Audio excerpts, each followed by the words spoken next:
seems to be selling itself, which I imagine is good news for the person in the administration tasked with doing just that, the new Secretary of Transportation, Pete Buttigieg, who joins me now. Great to have you on the program, Secretary. Let's start with the polling. Do you think the popularity of this puts political pressure on Republicans, or have you learned from the COVID relief package that they're essentially view themselves as independent of that kind of thing?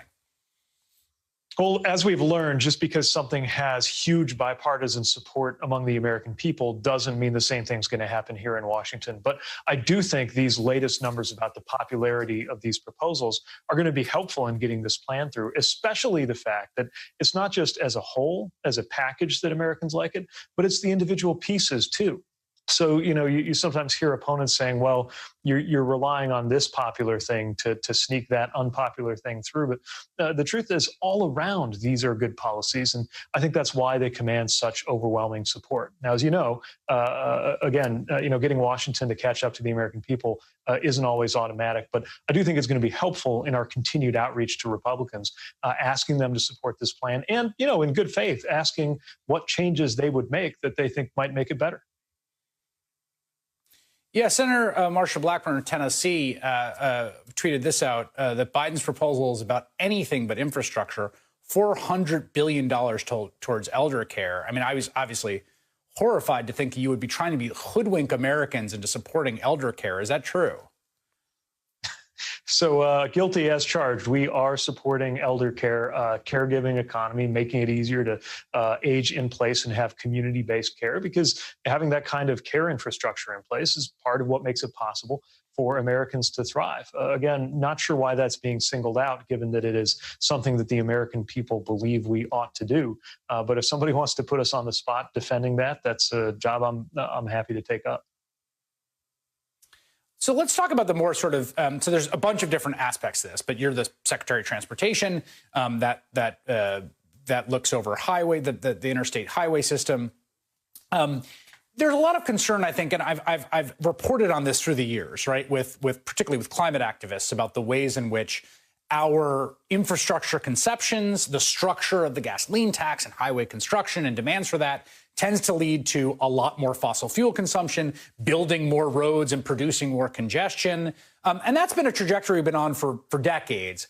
How do you see this bill as changing that trajectory, or do you not? Do you see it as a sort of continuity with what we've done before? No, this is definitely a bill that looks to the future and recognizes the future isn't going to look exactly like the past. Look, every great infrastructure vision has done that, from the highway system under Eisenhower back through the Transcontinental Railroad under Lincoln, even back to the Erie Canal. It's always about imagining more possibilities and just recognizing change. You can't separate climate from transportation, because transportation is the single biggest sector contributing to greenhouse gases in our economy. To me, that just means we get to be the biggest part of the solution if we get it right. And the choices we make matter. There was a time when everybody really believed that the best way to deal with a congested road was to add more lanes.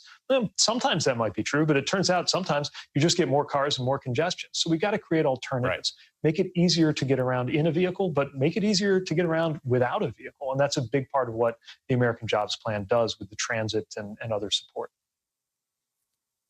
What do you think about the tax side of this? I mean, obviously, this is not. There are pay-fors in this. Some of it on the corporate tax rate being raised back up. Oftentimes, that can be the stumbling block, certainly with any sort of Republican support. But it also becomes a kind of crowbar for them to kind of pry away support from it among the populace. Though the polling shows it relatively popular. How important is the tax side of this to the package? Yeah, again, one of the really important things to point out here is that Americans actually like this package even more when you explain how we're going to pay for it. The president's made it clear that this ought to be paid for. This plan does that. And all we're doing is asking corporations to pay not even high taxes, just regular taxes. I mean, 28%. That's lower than it's been for most of our lifetimes. Most of my lifetime, the corporate tax rate's been at 35. If corporations could handle 35, surely they can handle 28. Of course, the reality is a lot of corporations have been paying zero. And so closing those loopholes is just as important as what's happening to the rate. Taken together, it's a fair way to pay for this plan. And I'll also say that the truth is, even though, of course, there are incentives to lobby against it, if a company's benefiting from those loopholes, the truth is business is going to benefit from a more competitive economy with good infrastructure, just like all of us are going to benefit from it, because it's going to make us stronger. Secretary of Transportation Pete Buttigieg, great to have you in the program. Come back anytime. I appreciate it. Thanks for having me.